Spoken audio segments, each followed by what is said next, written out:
Louvado seja o nome do Senhor.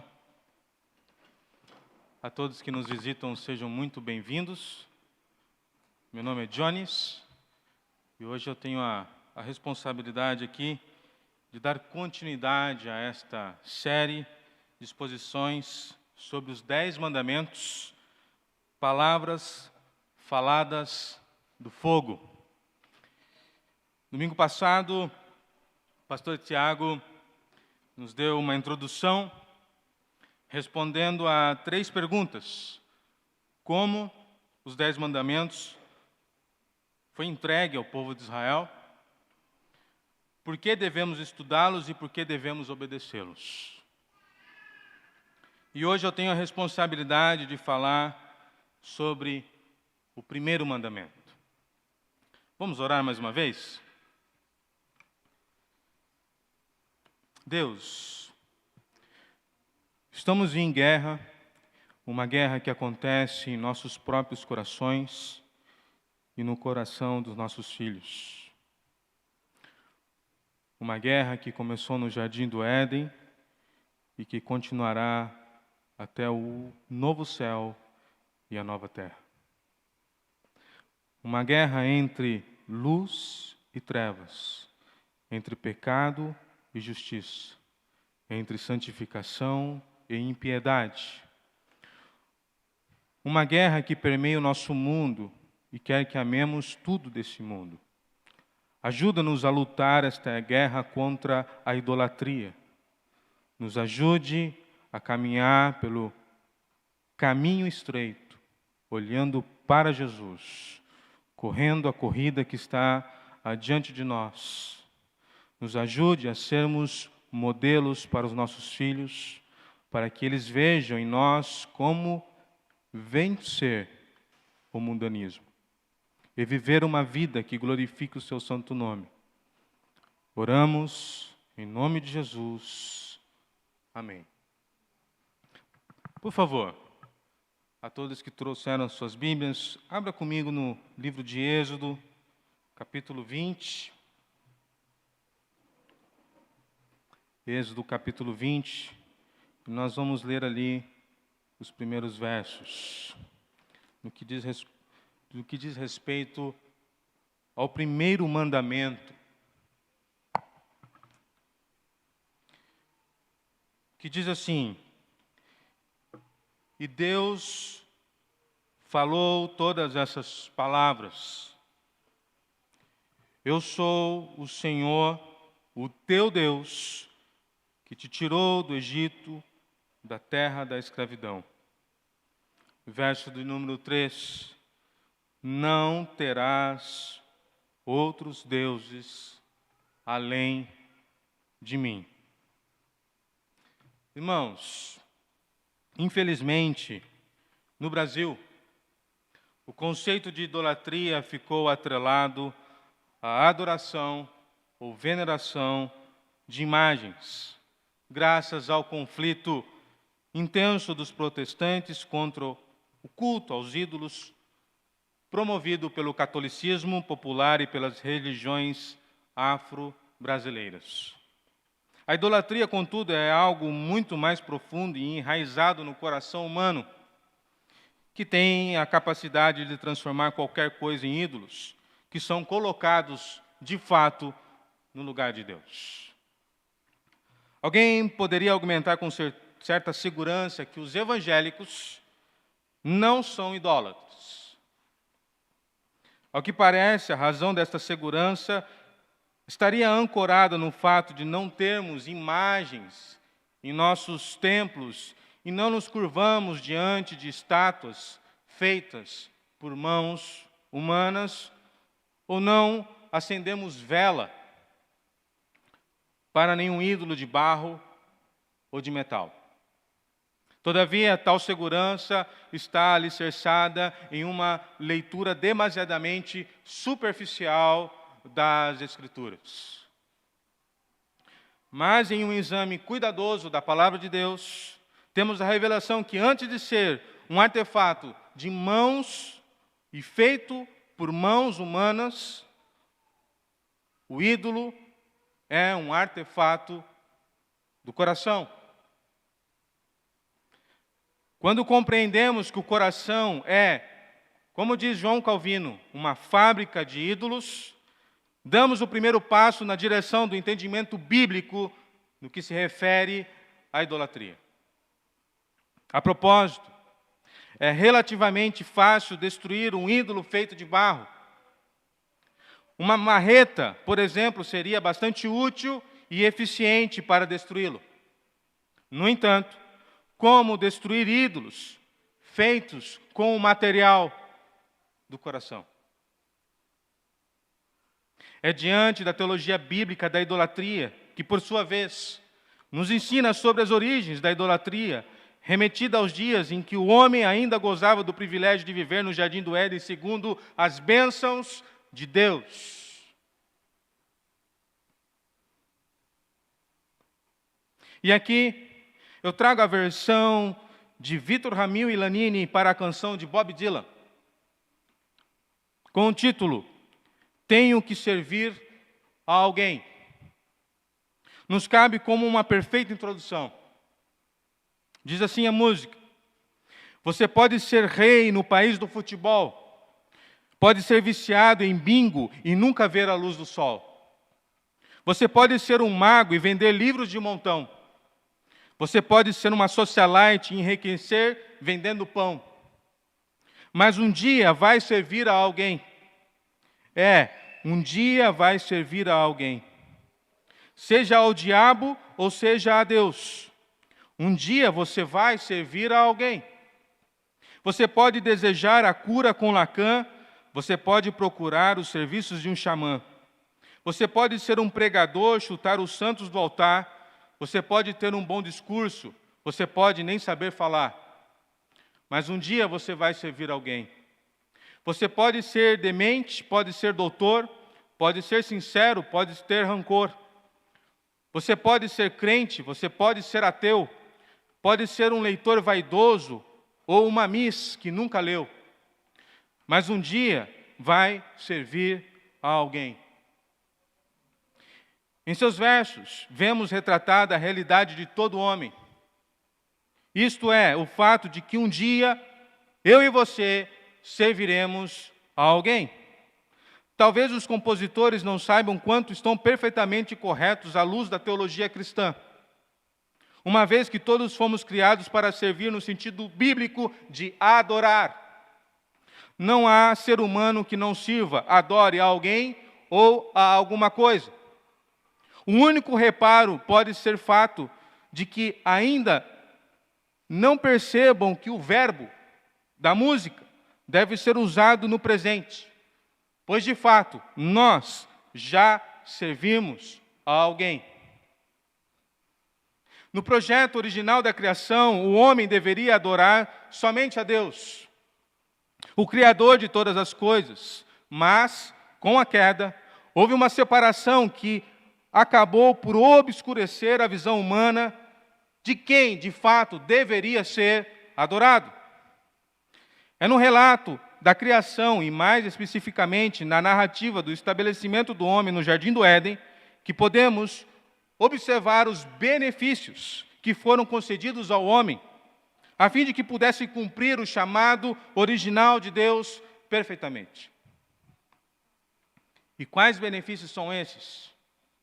Primeiro benefício, Deus deu ao homem um propósito.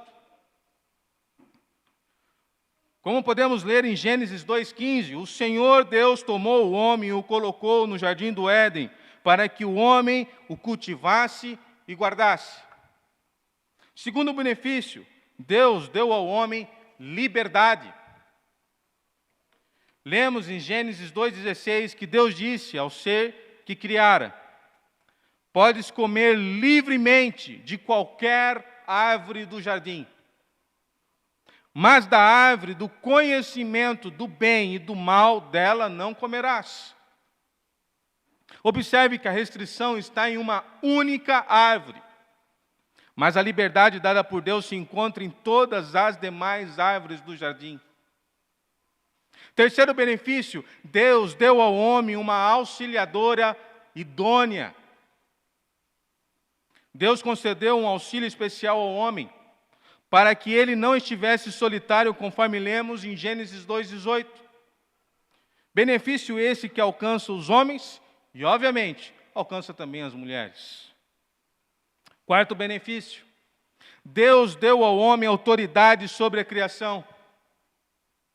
Pois assim como os pais dão nomes aos filhos e são autoridade sobre eles. No verso 19 do capítulo 2 de Gênesis, o Senhor Deus, após formar da terra todos os animais do campo e todas as aves do céu, os trouxe ao homem, para ver como lhes chamaria. E o nome que o homem desse a cada ser vivo, esse seria o nome deles. Quinto benefício: Deus deu ao homem integridade. O verso 25 de Gênesis 2 diz: e os dois estavam nus, o homem e a sua mulher, e não se envergonhavam. Não havia nada no homem e na sua mulher que precisasse ser encoberto um do outro, principalmente de Deus. Eles viviam com totalidade do seu ser exposta, na presença do Criador e na presença um do outro. E é diante de todos esses benefícios, Deus impôs ao homem uma única restrição. Observando o verso 17: não comerás da árvore do conhecimento do bem e do mal, porque no dia em que dela comeres, com certeza morrerás. Uma única restrição diante de incontáveis, irmãos, possibilidades oferecidas ao homem em seu ambiente diário. E aí, meus irmãos, em nossa perspectiva atual, em nossa moderna escala de valores humanos, qualquer restrição adquire contornos negativos. Qualquer restrição é considerada como um roubo da nossa suposta liberdade. Coisa terrível é o homem ou aquele que acha que pode servir a Deus da sua maneira. E mesmo que essa restrição venha de Deus, dizendo: não comerás, e se comer, morrerás, o desejo do homem de autonomia, de ser o senhor de sua própria história, separada de Deus, então se aflora.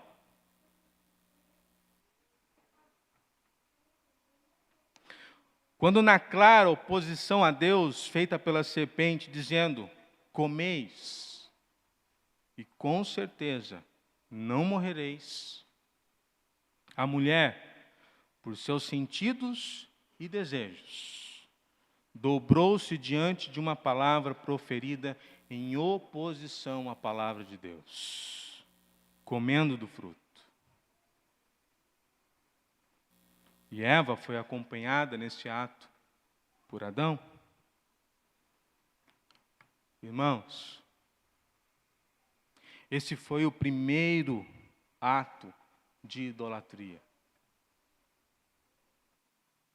Idolatria é tudo aquilo que nos leva a esquecer da verdade, ou nos faz levar o Evangelho, a verdade do Evangelho, para um segundo plano em nossas vidas. O chamado supremo do ser humano era glorificar a Deus e adorá-lo, reconhecendo no Criador a fonte de toda a vida e de toda a sabedoria. O ser humano foi criado por Deus para crer e confiar em sua palavra, obedecendo ao que Ele ordena por meio dela.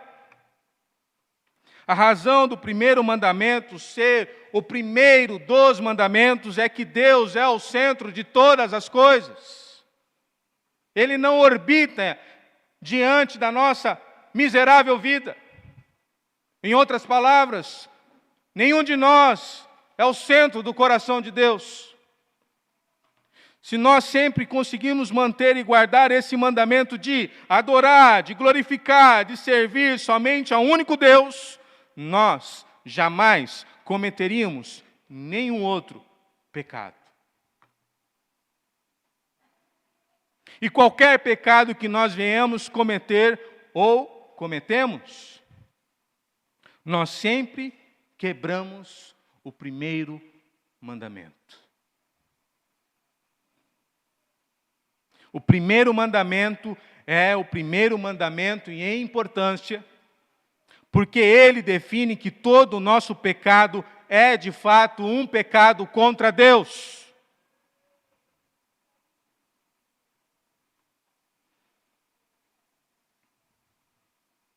A.W. Pink nos traz algumas definições dos pecados proibidos no primeiro mandamento.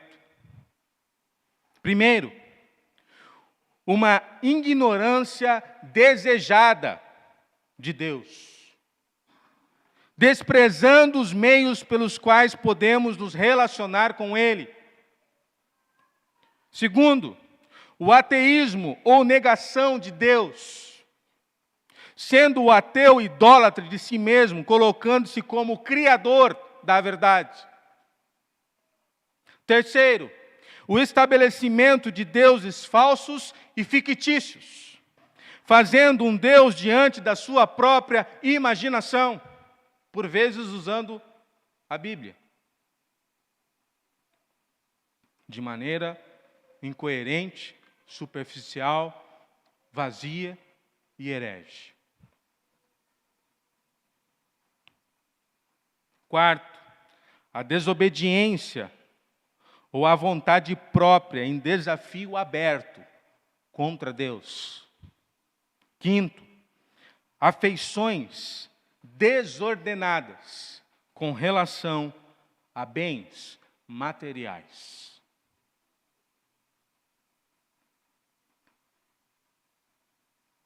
E se nós temos um código moral, é porque nós temos um legislador moral.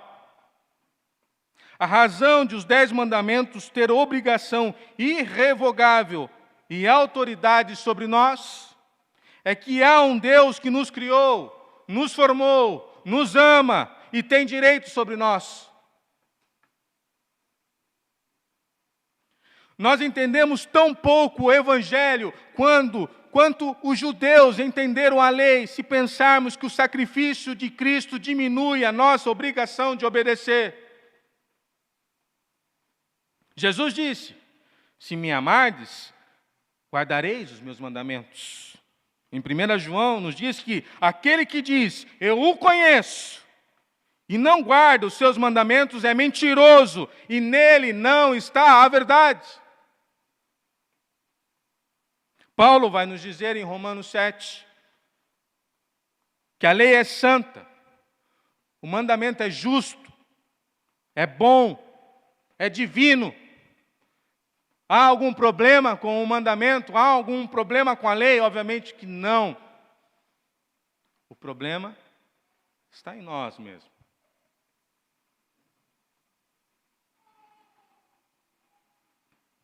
A lei nos impossibilita de nos justificarmos diante de Deus. Em Romanos 3, a lei foi dada à nação de Israel para calar a boca deles, pois a lei nunca foi um caminho para a salvação ou para a justificação. Se antes da queda nós temos como prefácio os benefícios dados por Deus na criação, agora, em Êxodo 20, meus irmãos, nós temos como prefácio o que Deus fez pelos israelitas no Egito. Ele os salvou porque somente Ele pode salvar. Ele os resgatou porque somente Ele pode nos resgatar. Ele os guardou porque somente Deus pode nos guardar. Ele os libertou porque somente Deus pode nos libertar.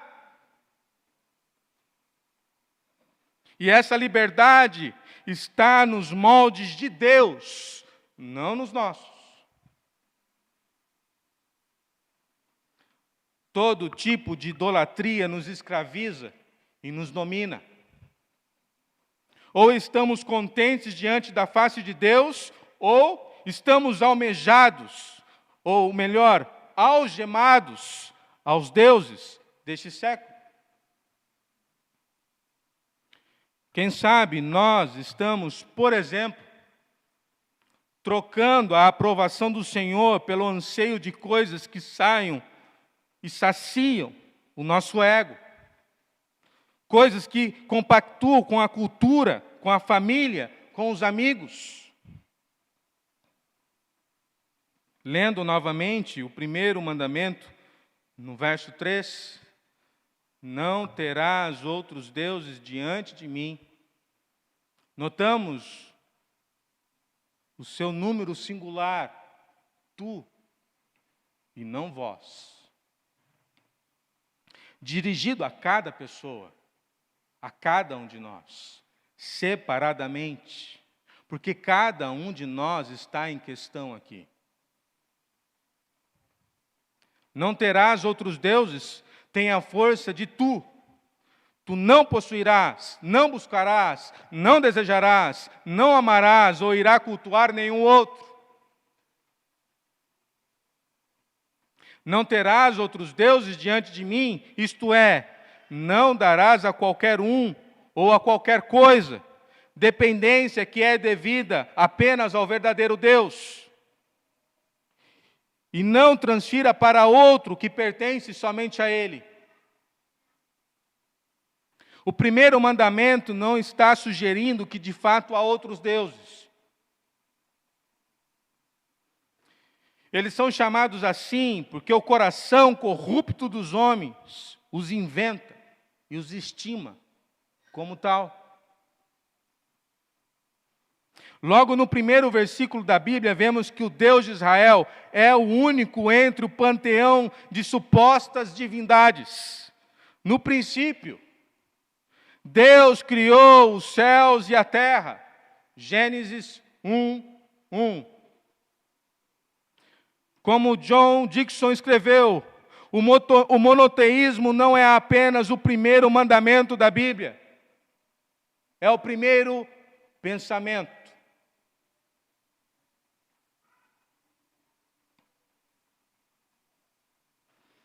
Crianças,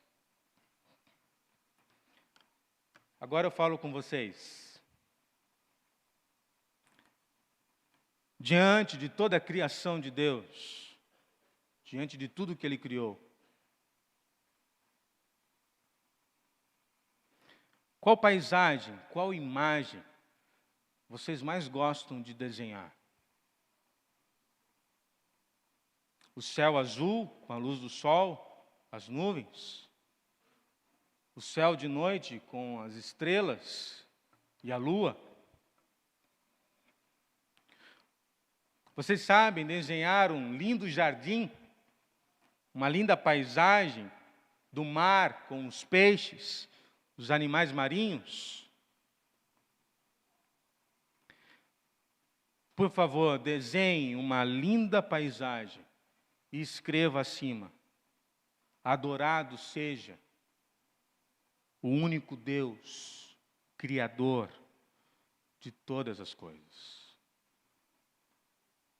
Pode desenhar.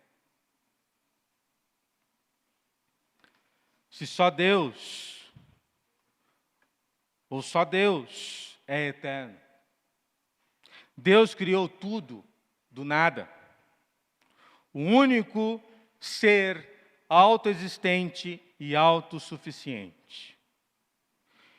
E Deus não precisava ter criado o universo para ser Deus. Deus não precisava ter criado o homem para ser Deus, pois Ele seria perfeito em si mesmo, na comunhão do Pai, o Filho e o Espírito Santo. Deus não precisa derivar glória da criação para ser Deus. Deus não era apenas o primeiro entre os deuses do Antigo Testamento. como Baal no panteão cananita, Amon-Ra no Egito, ou Marduk na Babilônia. Os israelitas já sabiam que o Deus soberano, Criador, era o único Deus, e como tal, era onipotente. No êxodo dos israelitas, eles aprenderam a singularidade de Deus. No fato de que os deuses egípcios nada podiam fazer para impedir que o povo de Deus deixasse o Egito. O povo de Israel já havia experimentado a presença viva de Deus naquele tempo. Havia implicações teológicas, práticas no meio do povo de Israel. Quando em Êxodo capítulo 15, Moisés e o povo entoaram um cântico ao Senhor, dizendo: ó Senhor, quem é tu entre os deuses? Ou seja, nada pode se comparar a ti, nada pode tomar o seu lugar. Este versículo expressa a singularidade e a unidade de Deus diante do povo. Quando Deus falava, não havia outro Deus que o contradissesse. Quando prometia, não havia outro Deus que revogasse a promessa. Quando advertia, não havia outro Deus em quem achar refúgio.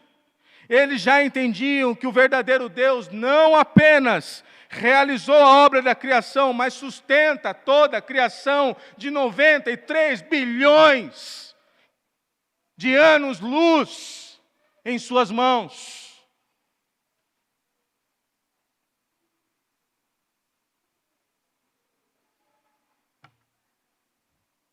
Mas o sincretismo era um problema constante em Israel, meus irmãos.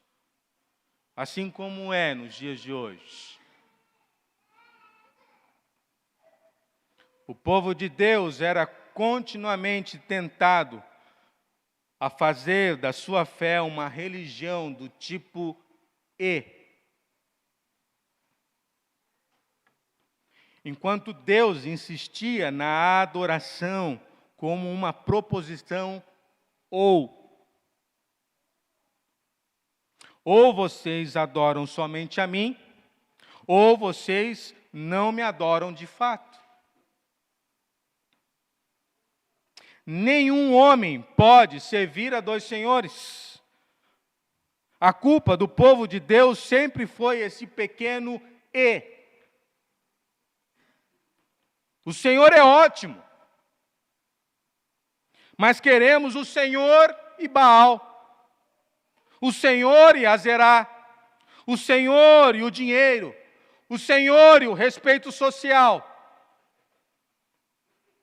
Calvino traz o casamento como uma boa analogia para o primeiro mandamento.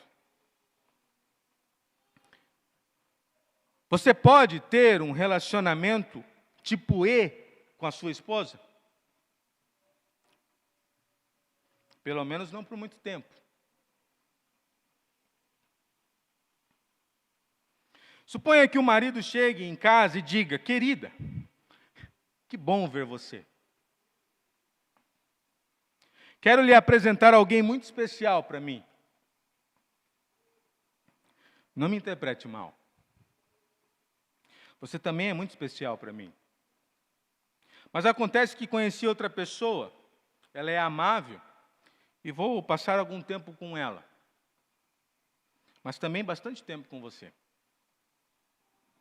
Apenas quero que você saiba que algumas noites estarei com ela, em vez de estar com você. Acredito que vocês duas se darão muito bem. Serão grandes amigas. Ambas significam muito para mim. Irmãos, o que a sua esposa diria nessa situação? Que ótimo, querido.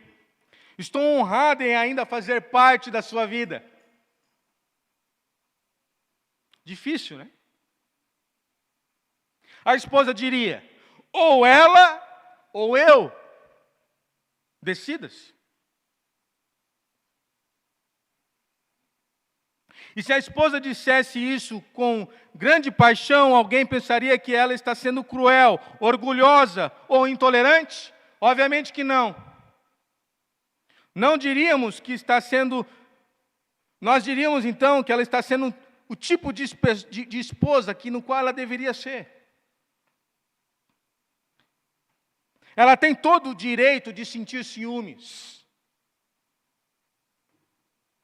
Ficaríamos preocupados se ela não ficasse irada. Alguns relacionamentos são do tipo ou e não do tipo e. O casamento é um relacionamento que exige a renúncia de todos os outros. Assim é com Deus. O amor está bem no cerne do primeiro mandamento. O mundo aceita ser amante, mas Deus não aceita ser traído. Se verdadeiramente amamos a Deus, não amaremos mais ninguém ou coisa alguma no mesmo lugar ou no modo em que nós o amamos.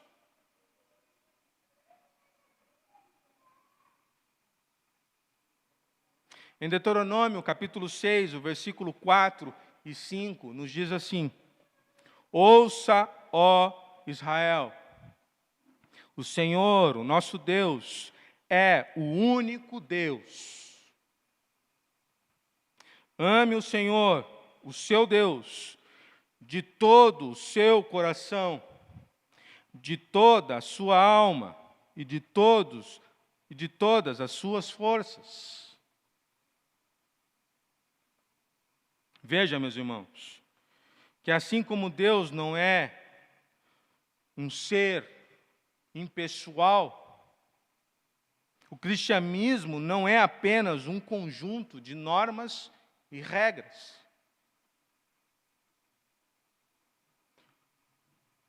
O nosso Deus é um Deus relacional e nos exige comunhão. Obedecer ao primeiro mandamento demanda do sentimento mais nobre que o homem possa ter, o amor. E esse amor nos é exigido em um grau elevadíssimo. Amar de todo o coração. Por quê? Onde que estava os ídolos de Israel, conforme o profeta Ezequiel? No coração. Capítulo 14. Se há uma coisa que nós devemos guardar, o que é, meus irmãos? Guarda o teu coração, porque dele procedem as fontes da vida. Provérbios 4, 23. Onde está o seu tesouro? Ali está o seu coração.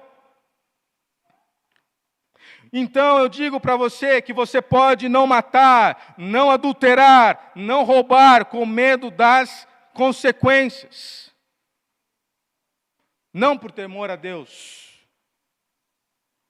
O pecado, por vezes, pode ser invisível. Os ídolos podem ser invisíveis, mas eles podem estar em nosso coração.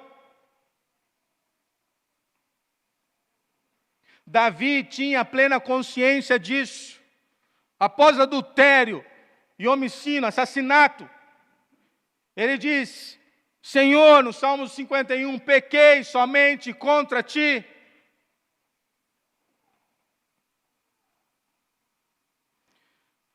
O tribunal de Deus julga com foro íntimo. Segundo os psicólogos, passam pela nossa cabeça 10.000 pensamentos por dia. Quantos desses pensamentos são pecaminosos?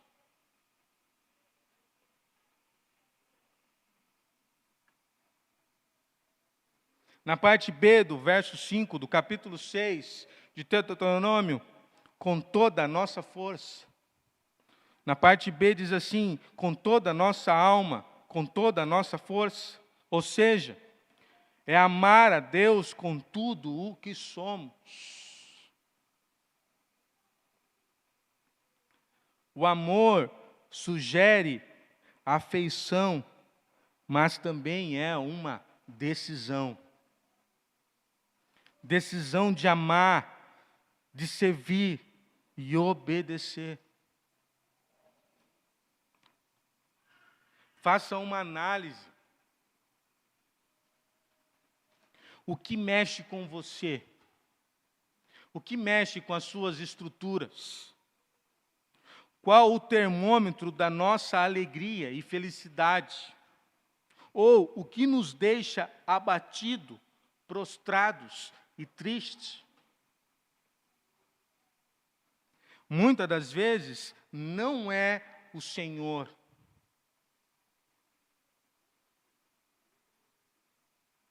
Ficamos tristes por vezes de não termos a atenção dos homens. Ficamos tristes por vezes de não termos o reconhecimento dos homens. Ou quem sabe ficamos tristes por muito menos.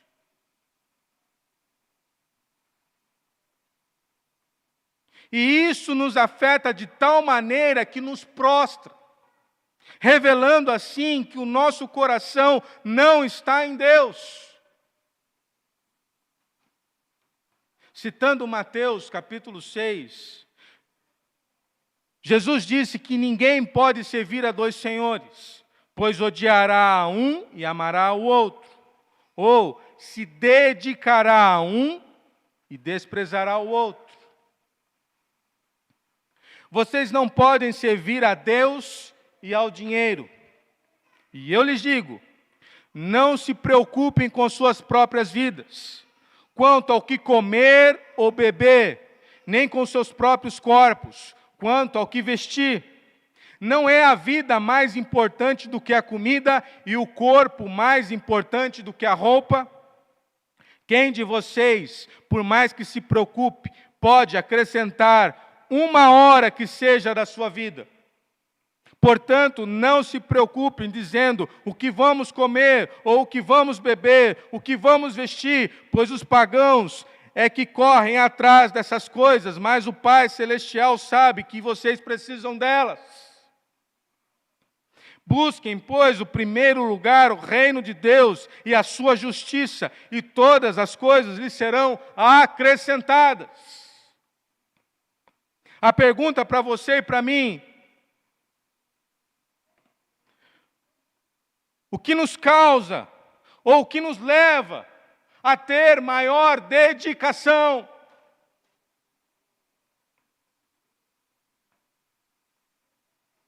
Por acaso eu e você ficamos revoltados com aquilo que provoca a ira de Deus?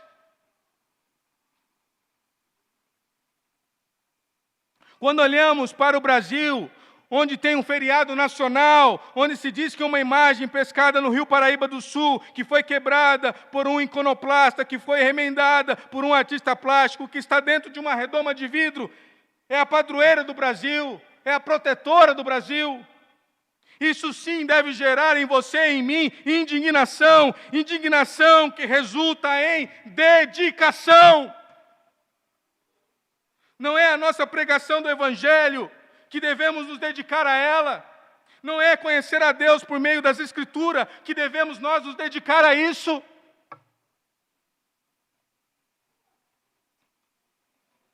Não é a comunhão de uma igreja saudável que devemos nós nos dedicar. A palavra de Deus chama o povo de Deus a escolher o Senhor como Deus e somente Ele. Se hoje eu e você escolhemos a Deus, é porque já fomos beneficiados com a sua eleição. Se hoje eu e você o amamos, é porque já fomos beneficiados com o seu amor. E se hoje eu e você compreendemos que já quebramos o primeiro mandamento e nos arrependemos, é porque já fomos beneficiados com a sua graça.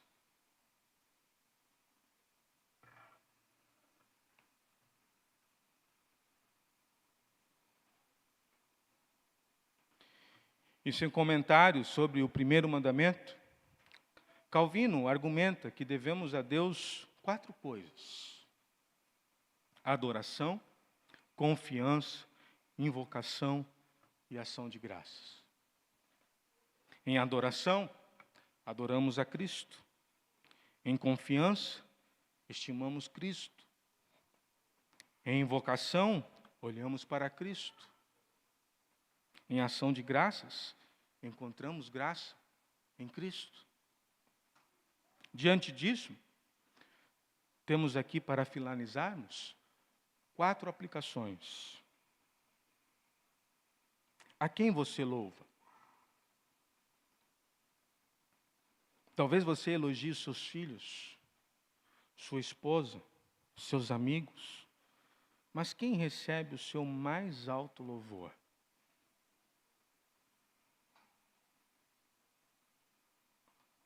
Em quem você confia? Evidentemente, Deus utiliza meios para nos ajudar, tais como médicos, seguradoras, medicamentos prescritos. No entanto, quando você realmente está passando por alguma necessidade, em quem você sabe que pode confiar?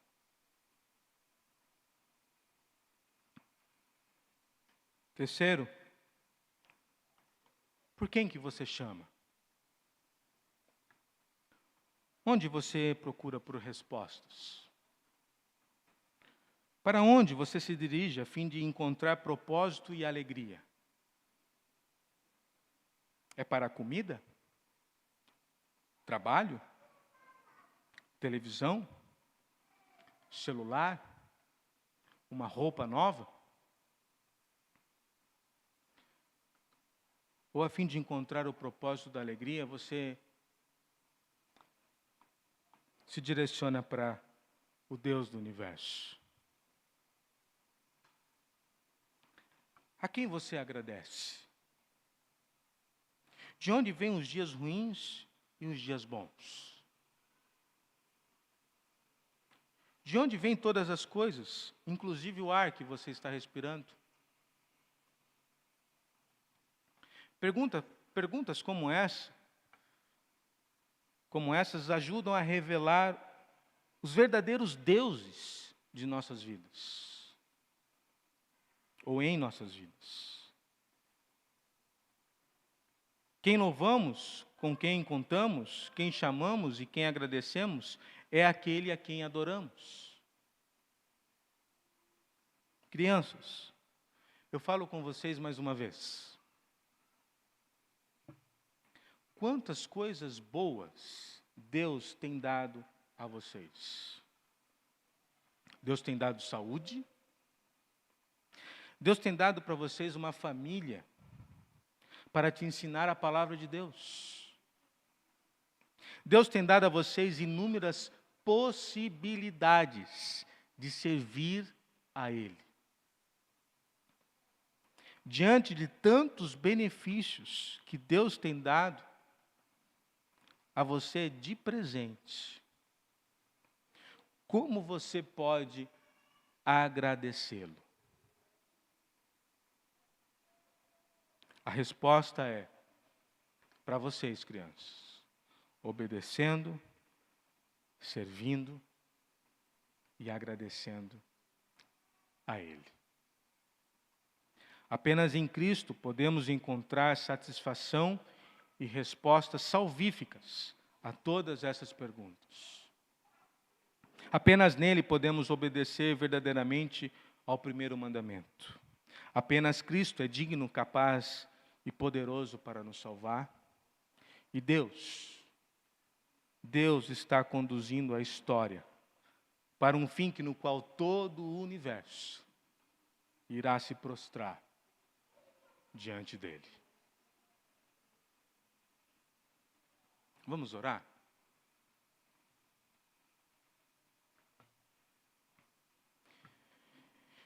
Em oração, nos vemos como nada, Senhor, nessa hora. Encontramos o nosso coração buscando-te com intensidade e anelo, com sede veemente de viver para ti. Benditos sejam os fortes ventos do Espírito que nos apressam para o caminho da Nova Jerusalém. Em oração, todas as coisas aqui abaixo desaparecem e nada parece importante, senão a santidade de coração e a salvação dos outros. Em oração, todas as nossas preocupações mundanas, medos, angústias desaparecem e são de tão pouca importância como um sopro de vento. Em oração, nossa alma exulta interiormente com pensamentos vivificados com o que tu estás fazendo pela tua igreja. Em oração, nós podemos colocar todas as nossas preocupações em tuas mãos e estar inteiramente à tua disposição, não tendo nenhuma vontade ou interesse próprio. Em oração, nós podemos interceder pelos nossos amigos, ministros, pecadores, pela igreja, teu reino vindouro, com maior liberdade, esperança ardente, como um filho ao Pai, como alguém que ama a seu amado. Ajuda-nos a estar sempre em oração e nunca mais cessar de orar. Ajuda-nos a estar em Cristo Jesus e, mediante a tua graça, te obedecer. Ajuda-nos a todos os dias a te pedir perdão. Amém.